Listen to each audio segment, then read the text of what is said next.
my name's John Dennis. I'm head of design at Team 17, and for my sins, I've been at Team 17 about 14 and a half years.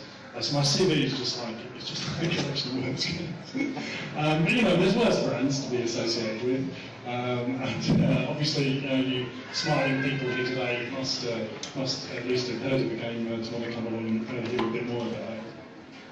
So, who are Team 17? For those of you who've come to a talk about where the name came from. And it's nothing to do with there being 17 of us, or us having 17 pounds, or the sadly defunct pop outfit East 17. Not really sadly defunct, happily defunct, in my opinion. It was actually born out of 17-bit software, and at the time, during the Amiga days, the technology was 16-bit, and so in an incredibly short-sighted move, somebody decided to name the company 17-bit, one bit better, which is great until you get to 32-bit or 64-bit, and suddenly 17-bit sounds a bit shit. So it got changed to Team 17, I think at some point towards the end of or some point during the Amiga days. And we're best known for the Worms games, but here I've got a slide that you can barely see because of the very bright conditions, so you might have to take my word that it contains lots of other games that we've also made in lots of other genres. And look, we've done Alien Breed there, a top-down shooter, and Project X, a side-on shooter. There's Body Blows, a beat 'em up, and Super Frog, a platformer, F-17 challenge. So in the early days, Team 17 actually did things other than those as well, which must have been exciting. So let's talk about Worms, the early worm here. And it was brought to Team 17 as a demo, which had been coded in Bits Basic, and I'm led to believe it was brought as it's been done for a competition by a very clever, talented, and attractive young man called Andy Davidson. And he showed it around ECTS, which is a trade show that used to happen in London every year. And we like to believe that really we were kind of like, I think we were about the last stop on his tour of publishers of the time, and I don't think anybody else had wanted it, and so maybe he was scraping the bottom of the barrel when he signed with Team 17. But we like to believe that we saw something in it, a little bit of X factor that maybe those other larger publishers didn't see. And clearly, it's a game mechanic that we've been seen elsewhere, but there's something very, very special about Worms, and I think the fact that we're still selling Worms today, is a testament to that. Well done, Andy. So what came next after the initial demo? Well, you probably already know that, and the answer is lots of Worms games. And so here I've got Worms, Worms United, Worms 2, Worms 3D, Worms Blast, Worms Battle Islands, Worms I'm Good. And but basically, on every platform, bar, pocket calculator, and watches, we've pretty much done. In fact, there are so many I couldn't even fit them all on this slide. I did another slide with some more, and that's I think that's Worms United. I think Worms Reinforcements, Worms War Party, Worms 4 Mayhem, Worms Forts, Worms Space Oddity, Worms on Xbox. Is there any there that people pick up your stuff? Mobile, yeah, there's the Worms on mobile. That's a good call. Any others? Anyone? No, I've missed off Worms Armageddon for the eagle-eyed. I didn't include that. But I was guessing nobody was going to guess that I'd missed off the ZX Spectrum version, which wasn't a real version. We did this in 1999 as we did some. It's a shame you can't really see it, but we did some screenshot mock-ups, and that was a kind of an April Fool that amused, I think, us and probably nobody else, if I'm honest. And that was followed rather predictably the year after by the April Fool Commodore 64 version. We're nothing if not predictable. So you want to know your strengths, haven't you? Obviously, these weren't real versions of the game. And we also did a mock-up of Wormagotchi at the time. That year, Tamagotchi was quite big, and some kind of fanish people got very excited about the non-existent toy that we kind of rather maliciously wound them up about. That's the way it goes. So you're probably thinking, or maybe you're not, I don't know. Maybe I'm leading you like a good presenter to this question. Why so many Worms games, John, is probably what you're thinking now that I've said it. And Yeah, there's a number of reasons for that. It's actually quite complicated, and it's nothing to do with Team 17 being lazy developers. We might be, but it's nothing. This is nothing to do with that. We're not lazy developers. We get accused of being rather lazy, and we only want to make one game, and that isn't true. But there's a number of kind of industry factors that mean the brand has progressed as it has. And the first one of those is, and probably the least complicated, is the success of the brand. When a game sells many millions of titles, I think Worms 1 sold in excess of 5 million. The brand is, I think it's in the mid-20s millions of sales. It's hard to get away from that. That's a pretty big success for quite a small developer. And so that's probably the easiest reason to understand. The second is the arrival of the PlayStation. And what happened there was a number of things. And the first was PlayStation really broke out gaming into kind of like a mass market thing. It was a box that could go under everyone's television in their living room. And what it delivered was games that at the time looked like arcade games. I remember seeing Ridge Racer on PlayStation. It just blew me away. It was like the arcade version. It's like, this is fantastic. But the problem with a console that where games look very good is those very good games, they cost a bit more to make. And so to make your money back, you need to sell quite a lot more. And so the cost of the whole enterprise of making a video game suddenly jumped in terms of financial investment and in terms of the financial risk. And I'll come on to that in a moment and explain that with a much more dull slide.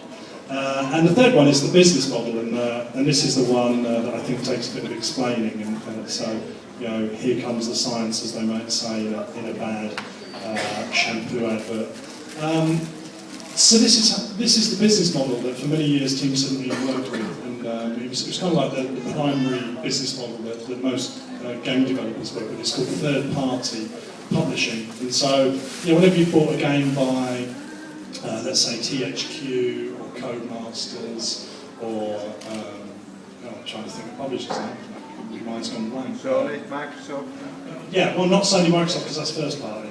But third-party publishers, generally what will happen is this is how it works. You have an idea for a game, and because the PlayStation and consoles thereafter, because of the cost of making games is so high, generally what you need is you need somebody to invest in that game so that you can make it. They need to pay you the money so that you can afford to make it. And so that person is a publisher, or that group of people is a publisher. And so it's a bit like being an author of a book. You write a book, how's that book going to get to shelves? Who's going to make the book? Who's going to print it, reproduce it, get all of those books, in lorries, taken to shops? Who's going to do all of the marketing and organise all of the book signings, and maybe even pulp that book when it doesn't sell very well? That's your publisher. That's what they do. So the way we worked was, we'd have an idea for a game, and we'd have to take it to someone, and if they didn't like the idea, basically that was the end of it. It goes no further. So no matter how original or unique your idea is, if the publisher doesn't like it doesn't get a release in the traditional third-party business model. And you might be surprised to know that publishers are interested in games that make lots of money.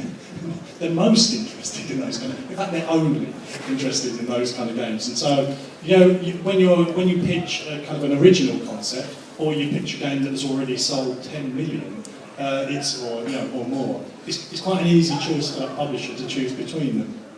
And so if they like your idea and they decide to publish it, you both draw up a contract saying when the game will be ready, what it's going to be and how much it's going to cost. And then when you're finished, the publisher recoups their investment that they've made in your development by taking a slice of the profits, which is fair. What part of that means that there's only been Worms games? Well, as I've kind of suggested, really, it's whether the publisher likes your idea or not. And whether they think it will make money. When you pitch them a concept, they run the idea through something they call a profit and loss account, where they make a prediction about how much it will sell, how much they have to pay you for it, what their return on investment is, and they do all the maths. The consequence of that has been, lots of Worms games. That's the first thing to say. But there have been some other kind of like slightly unintended consequences. And so the first of these is, other Worms concepts that never saw the light of day. Here's one here, Worms Battle Rally, and I don't think I've ever talked about this actually outside of Team 17. It's a first, isn't it? It's a first, great, there we go. It's mildly newsworthy, maybe. And in Worms Battle Rally, it was kind of like a first-person shooter, really. You had vehicles here with turrets, and you used the left stick to kind of drive around and the right stick to aim and shoot. And that got, I think we just kind of did a demo of that, and we had a working, playable, at least one level, didn't we? I think it was one level. Quite far on, actually. It was quite far on, yeah. But we couldn't get a publisher interested in, so unfortunately that didn't see the light of day, other than here. So it's all been worthwhile. All of that money spent for this presentation. Enjoy. We're selling a build a bit later. Yeah, that's it, we should sell a build a bit later. Yeah, brilliant. So that's one, Worms Battle Rally. Worms collectible card game, anyone?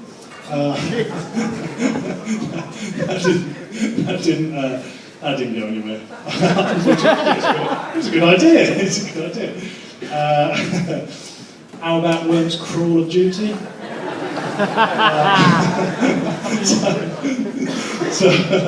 This is a demo. Again, it's a shame. Xbox Live. It's got to be. We actually made this in Unreal 3, so it's quite recent. And I remember pitching this to a rather bemused Activision executive.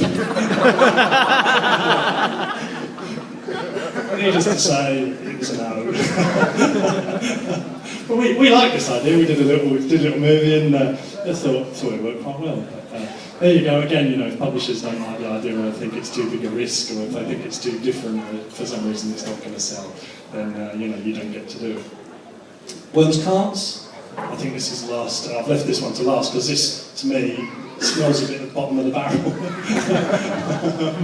I think it's probably the most obvious thing. What you do. And let's do a card game. Here we go. So there's the mole, who we call Doug, I think. Doug, mole. Thank you. Super Frog, and there's a worm there, and I think that was kind of... This one I think grew out of Worms Battle Rally. We thought, that's right, they didn't like the battle vehicle idea, we'll do a kart game, and that's right, we've got some tracks and we'll just make some cutesy looking cars, but it was still a no, so that didn't see the light of day either.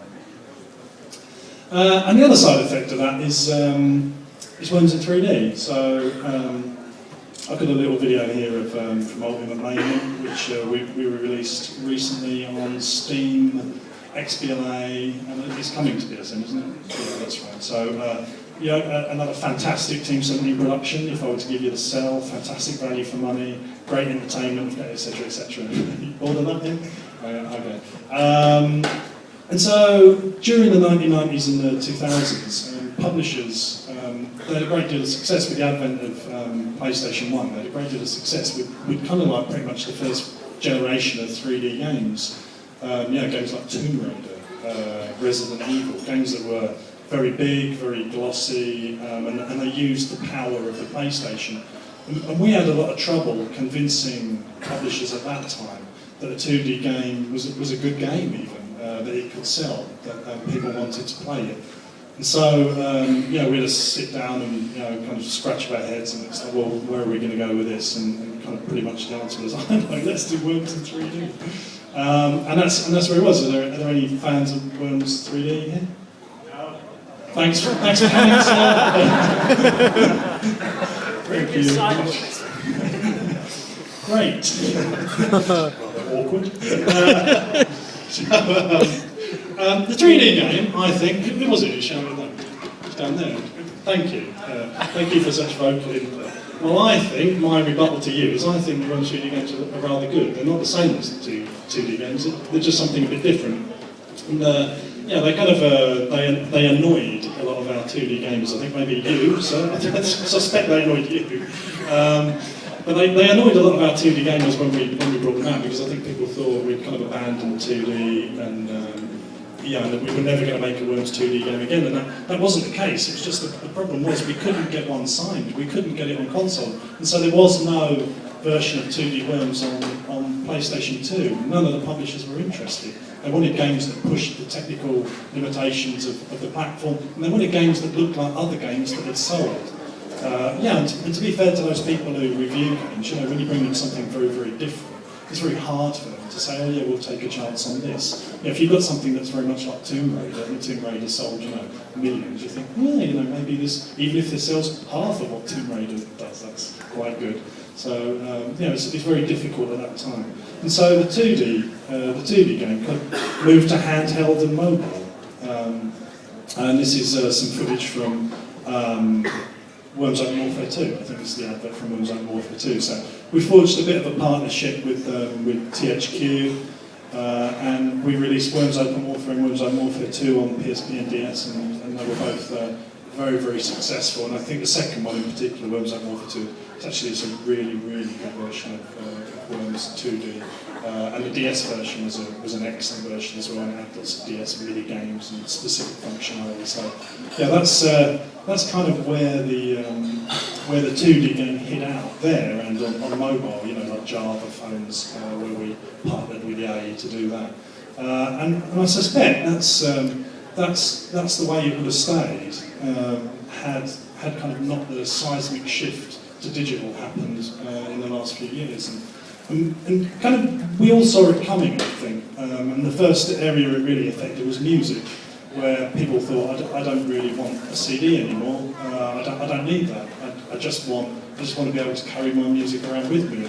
And these, this clever device here, I can have, hundreds of albums on one device and have them all at the click of a finger. And so I think everybody saw the demise of box product in music. And they saw it coming to games, but I think it took a little longer than and it's still happening. It's happening very, very slowly. Retail at the moment is kind of being propped up by pre-owned, and there's probably maybe 10 or 20 big titles every year. Your Call of Duties, Assassin's Creed, your really big titles that really do good numbers at retail. But there's very, very few of those games now, and retail's a very hard place to sell games because of the move to digital. And they're competing with services like Xbox Live Arcade, Steam, and PlayStation Network. And you can get those games, you see them on your dash, you fancy it, you download it, and you play it. You don't have to go to a shop, you don't have to buy anything, you don't have to plan that purchase. It can be an impulse purchase. And what's more, once you've bought it, you can download DLC for it, and there's further content if you liked it a lot. So it's brilliant for developers because it means there's not a massive overhead in terms of box product. You can do it without a publisher. And it's brilliant for gamers because I think at the minute we're all spoiled with probably more games than a bigger choice of games than I ever remember there being at any time. It's huge. It's absolutely huge. So it's a brilliant time, really creative time, and it's all been brought about by digital. And so, when we saw it, we kind of took our first tentative step with Worms, and actually we weren't really sure about the move to digital, and we were working with THQ at the time, and we offered Worms for Xbox Live Arcade to THQ, which was silly in retrospect, and they turned it down, which was even sillier. So we ended up doing it ourselves, and it's the second highest selling game on Xbox Live Arcade. Wow. And so for us, it was really gratifying to find out that we took a chance ourselves and we published it ourselves. It was really gratifying to find out there were so many people who still wanted to play our 2D game on a console, on a console like the Xbox 360, which is incredibly powerful. It was so nice that people really appreciated, the gamers really appreciated the quality of what we made. And so, here we go, predictably, we followed it with Worms 2 Armageddon, and Worms 2 Armageddon, it was about 18 months later. I think that's still in the top 10 of the highest rated games on Xbox Live Arcade. So again, it's very gratifying that not only have people voted with their wallets, but they've also voted in recognising the quality of the game. So it's been really nice. And we followed that. We actually took a chance. We followed that with 3 games, Alien Breed, a trilogy of Alien Breed titles. Is there anybody here who's played them and liked them? Great, most of those friends. I was afraid of getting another no there from this chap down here. And so, we took a bit of a chance. We thought, we're going to plough, we're going to invest in something different. We're going to do something a bit new, and we don't need a publisher to do it. And so we made, we made 3 Alien Breed games, and they came on XBLA, PSN, and Steam. And they're doing all right. I think they're pretty good games. I think they capture the spirit of the original Alien Breed games. They look a lot nicer, and they sound a lot nicer. But I think they capture something of the flavour of the originals. We've also branched out as well. So we did Steam. We did Worms Reloaded, which is kind of we think it's a kind of a love song to the original Worms Armageddon. It's got kind of many of the original graphical themes and many of the original speech banks. It's kind of like the ultimate expression of the 2D games. We followed that this year with Worms Ultimate Mayhem, which was kind of like an ultimate expression of the 3D games.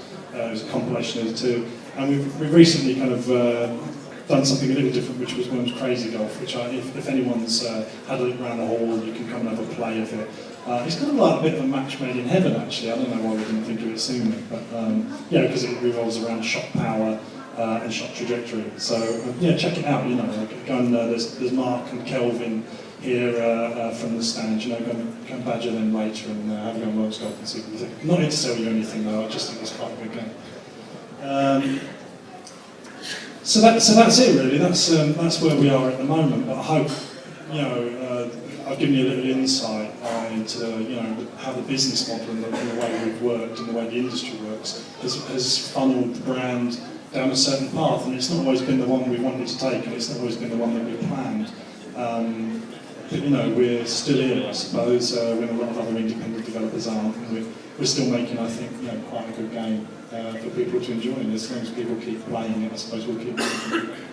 So thanks very much. If anyone's got any questions, I don't know what the form is. Put your hand up, I suppose. There's a guy there. Feel free. On it, we play about 3 or 4 times a week over Xbox Live. We have a really bad problem with getting 4 players. Yeah, brilliant. Especially if it's somewhere So the first question is a bug.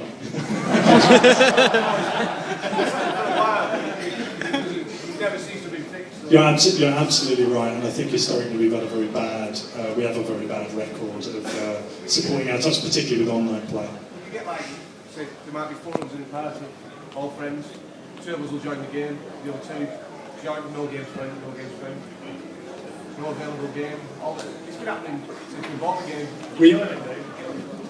We do actually have people working on that right now, and so there will be a fix coming, and I can only apologise. How embarrassing. Thank you. Sorry? Yes, I hope they are, aren't they? They're working right now on a Saturday. We're on it now. Yeah, we have top people on it. Top people. Yes, sir. You talked about anticipating with digital and around the top saying how you're pretty thoughts of it we did. Waiting for digital or specialty digital publishers or about 2 days or something aspects. Yeah, I think that what you're saying that infers some sort of incredible planning and foresight on our part. That'll be a yes. Yes. We were just waiting. We weren't waiting. The company's maybe 60, 70 guys, and so there's it's quite expensive to pay 60, 70 guys every month to keep the studio running, and so to keep the studio running, you do have to make a product. And so the digital thing, I think it was partly good planning, but it was also partly luck, as I say. I think that the first one was offered to THQ, and had we known how big digital was going to be, that offer would never have been made, and had THQ known how big it was going to be, they'd have never said no. They thought it was too small for them at the time, because the very genesis of Xbox Live Arcade, it was kind of like a lot of old arcade ports. Midway had done Gauntlet, and it was like Gallagher, and a lot of them I thought were a bit meh. They'd even made them widescreen. There was like a picture panel down either side, and I think literally everyone thought it was just like, it was a place for old arcade games. But we thought with Alien Breed as well, we thought actually, we can deliver a AAA experience here, AAA visuals on this through this channel. So I think there was a bit of foresight, but also quite a bit of luck as well. And it's been good. We've always fought to keep ownership of our brand. So many other developers, often they will sell when they make a deal with a publisher, they'll often sell the IP. And the danger of that, as Core did, with IDOS, is that if at any point IDOS are unhappy with Core, they take the game elsewhere. And now Tomb Raider's not even made in the UK anymore. It's made in the States by Crystal Dynamics, and that's a bit of a shame. So we've always had the IP. So maybe it was a bit of planning, it was circumstances, I suppose, as well. A bit both. Same topic really. You said about when you published Worms, you did it yourselves, after having shopped it around to THQ. Why didn't you just do that in the first place? Why didn't we do what, sorry? Why didn't you just self-publish Worms in the first place on the Xbox Live? Because I think we were as unsure as THQ were about how big it was going to be and about the numbers. At that time, nobody really knew what the numbers were going to be. The install base for 360 was quite small at that time. Therefore the sales on Xbox Live Arcade were quite small, so we were unsure about how rapidly that platform was going to expand, about what the return on the investment was going to be. So you're always a bit unsure whenever there's a new platform. So for example, Vita that is coming soon. People are always unsure about whether to jump in or not because they don't know what the game's going to sell for. How popular is it going to be when it comes out? So you're taking a bit of a risk, and risk isn't normally a good thing. It can often be a bad thing, so we try and avoid it.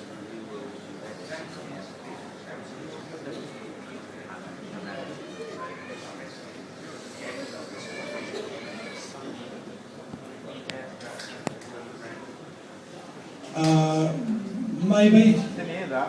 What was your question? Would we go outside of the Worms brand and would we do something? Would we take another chance?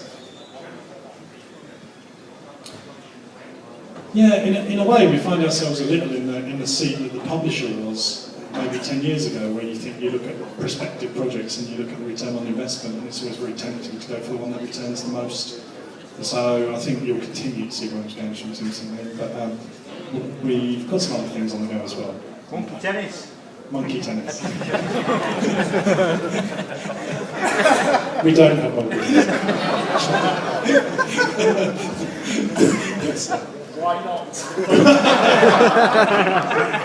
Very good question. I think Partridge has got it. I think actually something that did monkey tennis already, actually. Going back a few years, moving from demo programming to actually game programming, was that a big culture shift for people involved? At the time, I don't think it was. So the question there was about whether it was a culture shift, because we started as kind of doing demos for the Amiga out of a Leeds shop, basically a shop called Microbuy. Whether it was a big culture shock to go to development. At that time, no, because that market was very immature, it was very small. So when we first started off, Team 17 owned a chain of shops called Microbuy. And so we were the developer, we made the games, we were the publisher, we published them, we were the retailer. We owned the whole value chain from top to bottom. But I don't think it's a massive culture shift. I think it's like, the industry evolves and we've kind of evolved with it. So.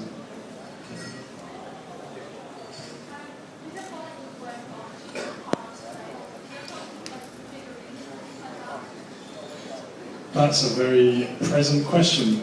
So we've got a range of... I'm not here to sell things. I sound so salesy as soon as I start talking about our products.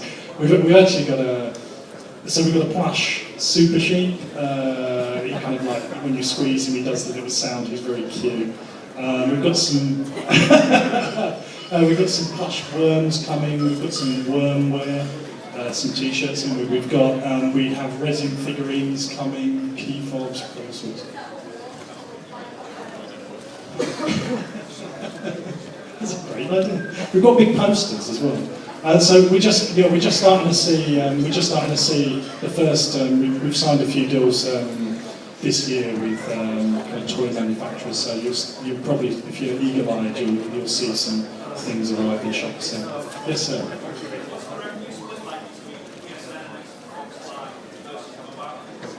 The revenue split. In terms of what the platform holder takes.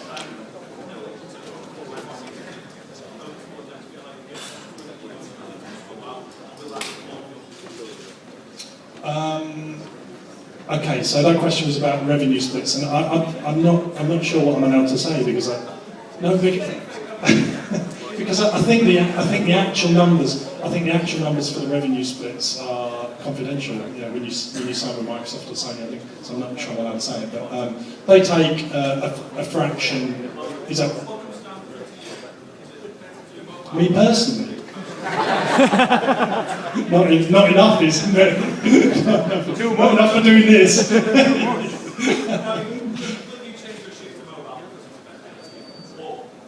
They're all pretty much the same actually, all of those digital platforms, but digital, I mean, the revenue share that a developer gets from a digital development is far, far, far in excess of what you get from a box product. So even though your box product might sell for £40 and your digital title might sell for £1.99, you'll see more money from the £1.99 development than the £40 development. And the reason is because there's no cost of goods, so you don't have to worry, you know, there's no cost of goods to factor in. Nobody's got to print any CDs or boxes or manuals, you know, there's no logistics, so there's no worrying about you know, shipping boxes to shops. There's no retail to take a slice. I mean, retail will often take a third off of that price straight off of the top. You've got no worry with pre-owned. So none of that pre-owned money, if anyone buys pre-owned games, none of that money comes back to developers. That's just like, that stays in retail. So you've got none of that either. You've got, you know, if you're self-publishing as well, you haven't got the publisher taking the split either. So, you know, digital has been incredible for developers, and it's been nice. The benefit to consumers has been that people will take a chance, and you see more games on iPhone now, and more different and creative games than I think you could ever have seen at retail. You know, those games just couldn't have made it, just because of the risk, and because of the, you know, all of the associated cost to get a game to a shop. So it's a good time. It's good for developers. It's good for consumers. I suppose the only person that's really bad for is publishers.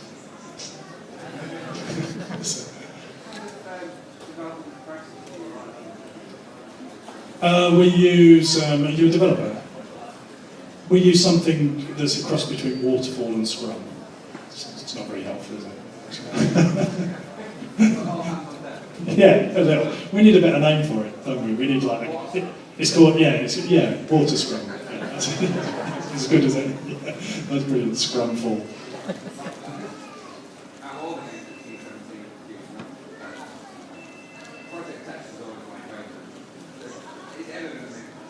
I don't know, and I think at the moment, so it's about Project X, whether Project X will come back.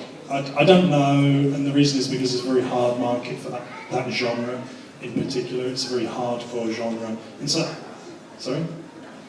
We could do it for the iPad, but even games like, you know, Ikaruga, which is like really, I think maybe the best kind of side top-scroller shooter I've ever played, that didn't do great on digital, and so that rather puts you off. You know, you think, do we want to, if they can't do it, you know, can we do it? And I think the problem is a lot of those brands as well, a lot of those older games, they cease to have kind of resonance with your audience. I mean, you know, you're probably different, but the people here, just by the fact that you are here, you're incredibly hardcore people, you know, whereas, you know, for your casual audience, Project X doesn't mean anything to them, so I don't know.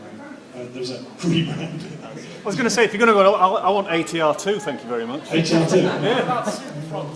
Super 2, write us a check, we're open to suggestions. Checks payable to cash. Yes, sir. Retail must be fairly terrified about the move to digital, and I'll be honest, I don't want to see physical products go away.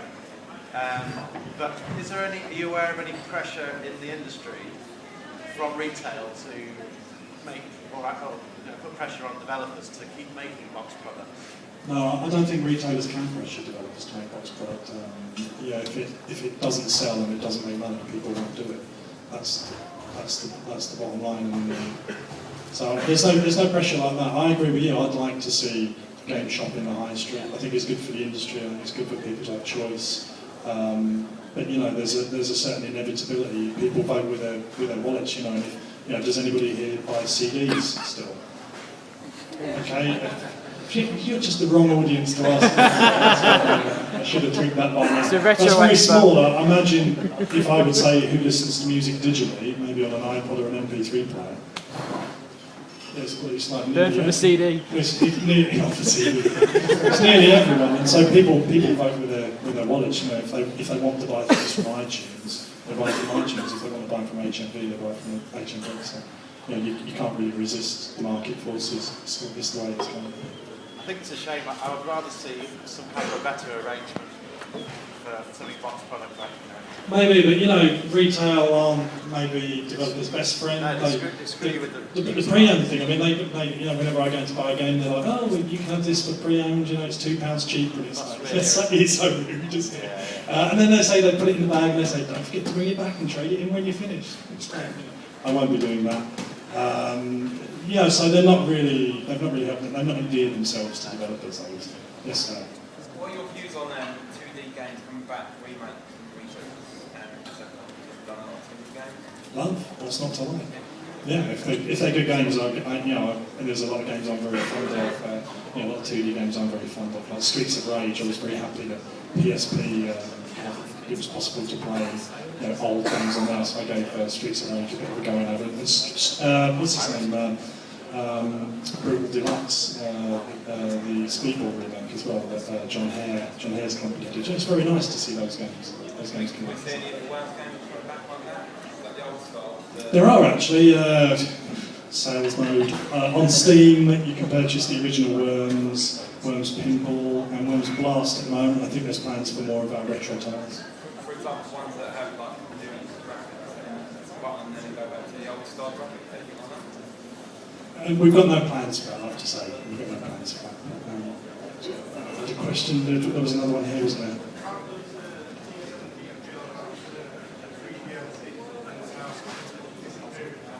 Free DLC? We live it.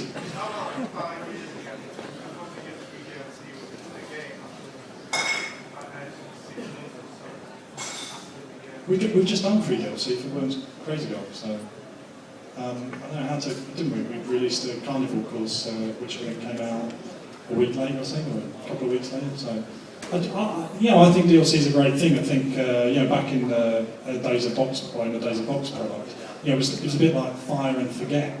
So you develop your product, you'd release it, and then, you know, maybe if you were lucky, there would be a patch that you would put on your website for people to download and fix all of the problems because the game wasn't quite finished. No, I don't want to speak anymore about that topic. Whereas now, I think it's very nice as a gamer, but also as a developer.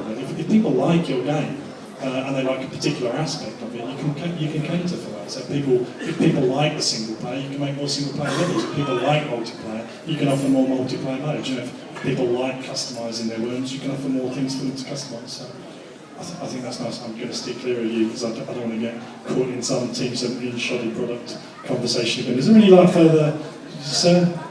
So it's not a worms-related question, but who owns the IP to Opinion? Team 17, I suppose. Right. So are we going to see that release soon? We've got no immediate plans. It's one of the best like, shooters in the Amiga. Well, it's great. It was mostly my work, so it's very great. Wasn't it published by Team 17? Yeah, was it Tim Woodhouse? Did Tim Woodhouse do Opinion? Jamie Woodhouse. No, Jamie Woodhouse. that's Quack, wasn't it? That's Quack. That's Quack. You do Quack as well? He did Quack as well, he did, yeah. I think we've still got a pity. I think that's Slowers, is that? Is it? Yeah. He recently did Quack though, didn't he? I think he did Quack for... Yeah, on iOS, I think. iOS, So, yeah. Yeah, so he's still going, which is nice. So there's a lot of questions down here. Is there really further back? Yes, sir. Yeah. You're obviously a big advocate of digital distribution and the advantages it has to you regarding revenue split. What about things like online and that kind of streaming functionality going across the next 3 or 4 years? Yeah, on live, so the question there is about, what about on live and streaming games? I think it's really exciting, don't you? It's, I was wondering how that will change your ways of getting that actual revenue, because you'll release a game to be distributed across many people. well, each of those platforms has different revenue models, and I'm not sure what the on live one is. I think it's a split, isn't it? You can pay for a session, or you can pay a subscription, or you have it for a limited amount of time. How would that feed back to you as a developer? as a developer, it might be, you get a certain split of whatever, whatever's taken, and that split is argued out with the most people on live, I guess. I don't really know. We've not jumped into on live yet, but it's interesting, isn't it? I mean, the market's, I think, very, very fragmented, and it's moving in lots of different directions. And there's, like social, for example, is very different than those products on there. I don't know if anyone here plays Facebook games, but many of them aren't even games. A lot of them are toys. That are designed to kind of like chisel, 25p out of you at a time. Sorry? These worms coming on it. They're a bit right, I do. One over two. Yeah, exactly. So I think it's interesting, and you just try and stay abreast of everything and look at the opportunities and take the ones that are most suitable. Ladies first.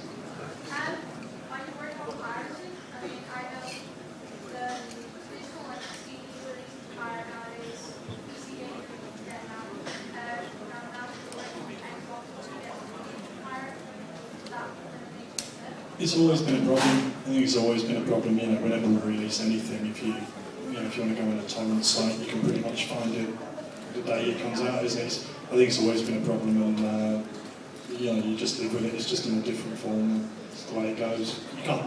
If people don't, I think, to my mind, if people don't want to pay for your product, they're not going to pay for it. They're not your customer anyway. So.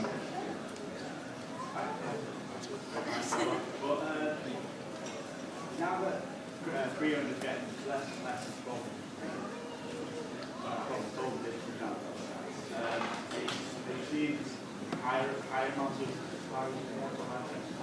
now that everything's digital, you can just Do you know, I don't know the answer to that. I don't know whether piracy is more or less prevalent now than it has been. No, it's not, is it? Gabe Newell from Steam, he did a big talk on piracy, saying how it actually doesn't affect digital sales as much as what boxed retail used to do. So if Steam aren't worried about it, then I don't think we should be too worried about it. There we go, there's your answer. Thanks, Bob.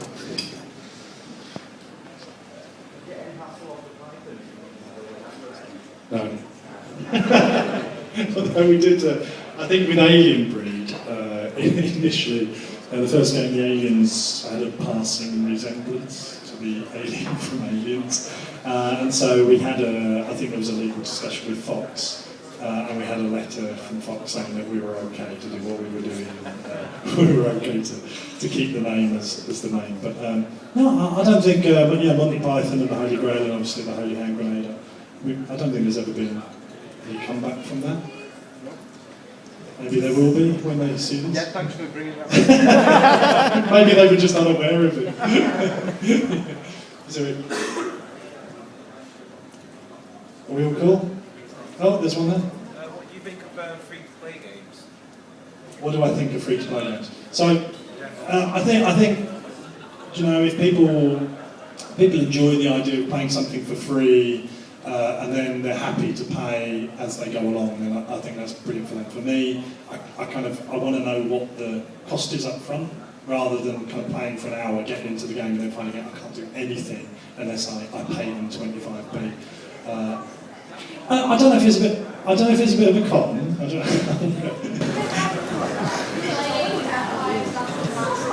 But the problem is, the problem with those kind of games is, and the problem with like 69p games is that it makes people think that games are a cheap commodity. Actually, they're not. There's a lot of work goes into a video game. There's a lot of artistry. There's a lot of technical expertise. There's a lot of experience, and so. If it works for those Facebook games, and it's working at the moment for Zynga, but I know Zynga. They've had to change the way they account, they do their numbers to make sure they don't post a loss. I don't know if we're on the cusp of a change with that business model. So I don't know if people want to play those kind of games. And they are good games. I think they're really well designed products. I think the great Sim Social looks great. I've not jumped in, I'm kind of scared to jump in because I think, how much is this going to take me for? So I've steered clear. But they are great looking games. So I think it's just another It's alright, I'll come to you. I just think it's another way for people to purchase and experience games, but I do think there's a danger in people thinking that games are a cheap commodity, when really they're not. They're built by people. They require a great deal of expertise, and they are kind of expensive ventures. Okay, so given that we're in the middle of a recession, and everybody here has paid good money to spend time doing the thing that they love, what is the one thing that you would say to them to make them change their mind that 69p isn't the way to go? I'm not saying 69p isn't the right way to go. I'm saying if you want to buy those games for 69p, buy those games for 69p. I think it's okay, and the same as free to play. If people want to play for free, play for free. That's cool. But I think that you have to understand that I think when people play an iPhone game for 69p and then they go on their console and they're playing something and think, oh well, that's expensive for $1.99. You think, well, you've got to understand there's a team of like 50 people have been working a year on this game. There's a lot of cost behind that. That's all I'm saying. I'm not suggesting anyone needs to play I'm more on for your games. side, trust me, I'm on your I'm side. certainly not arguing with But you. when you go into town, your kids are looking at 35, 40 quid a game because all the other kids have got it. And the justification is there's an awful lot of time and effort gone into this. That's fine, but that's a food bill for a week.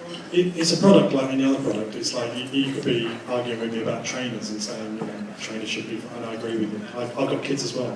So you just got to decide what you want. You pay your money, you take your choices. I'm not advocating one or the other. I'm just saying the danger is that people start to think that games are a cheap commodity, and it's not easy to make a video game. It's certainly not easy to make a good video game. That's what I'm trying to say.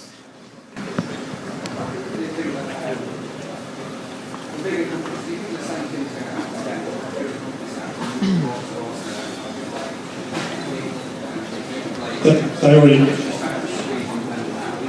I think that's already happened. So it's a question about are the big boys going to squeeze out the little boys from the iPhone and the iPad market? And I think to some extent that's already happening. EA bought Playfish, Chillingo, and so I think you're already seeing that they're buying market share. So yeah, I think it just happens. As the market grows and the money becomes. The potential revenues become larger. Those big companies see that it pops up on their radar, and then they want some of that share. No, because we have a product here that we own. We own the IP for it, and people like yourselves want to play that game. And so, as I say, as long as people want to play it, we'll keep making it. This gentleman here. How does Xbox Live work? Do you just approach them and say, "I have a product, no hand to you to sell it. If you don't buy it, you don't buy it." So how does Xbox Live work? Okay. You choose the price of credit, so you have no say as to what No. So Xbox Live's again, I'm not quite sure what I'm allowed to say and what I'm not allowed to say. But they have what you do is you submit a concept to them. We're first party, so they're essentially our publisher. So we talk to them and we say this is a product that we want to do. They assess it. They have a kind of a panel who assess it, and they say yes, this fits with our portfolio, or no, it doesn't. And if it does, you then kind of discuss about what price point you're going to go at, and they have a view on that, and you have a view on that, and so you come to an agreement, and it's really not very complicated. broadcasting ideas and things that you've already made. You can't sell them through Xbox Live because you've already made it. But I don't see the risk of them. If nobody bought it, all they're doing is giving access to the games today, packaging. Yeah, I think though from their point of view, that they want to manage their portfolio. So they want to guard the quality of the offerings, and they want to limit the number of offerings as well. Because I think the big problem with digital is possibly anyone who's tried buying anything on the App Store has found is it's just really hard to find anything. Even when you know what it looks like or what it's called, even it can be quite hard to actually find it. The problem's visibility, and so those Apple are totally open pretty much. They're like, oh, whatever, put stuff on the store, and that's why there's so much on there. Whereas PlayStation and Xbox are a bit more guarded about what they want on their portfolio, and obviously they don't want to double up things. So if there's a really good, motocross game on there, then they don't want another motocross game. Do you know what I mean? So that's kind of how it works. They manage their portfolio, and I think they're right to do that. Yes. What's your favourite version of Worms? My favourite version of Worms is probably, I think, what was the one we used to play in the office? Was it Worms 2 or Worms Armageddon? I think it was Worms Armageddon, wasn't it? It's got to be Armageddon. Yeah. Worms Armageddon's a great game, yeah, but we used to have a lot of fun there. There was a lot of, we used to sit and play on a LAN, and there was a lot of trash talking. It was very funny, and I'm not very good at the game. Between you and me, nobody else heard that, did they? I'm not very. Were you doing that just then? That's what you were doing that. I'm not. When I was not very good at the game, we was like some expert people in our place. They could do like crazy stuff. So I think it's probably Worms Armageddon. We've had a lot of fun in the office playing all of the games we've made, but that's for me. The best on the row. Who's the best on the row? Team 17. I don't want to give anyone any credit, because if they ever hear that I've said it, they'll be like, do you know what I mean? We know what you're doing. So I can't say.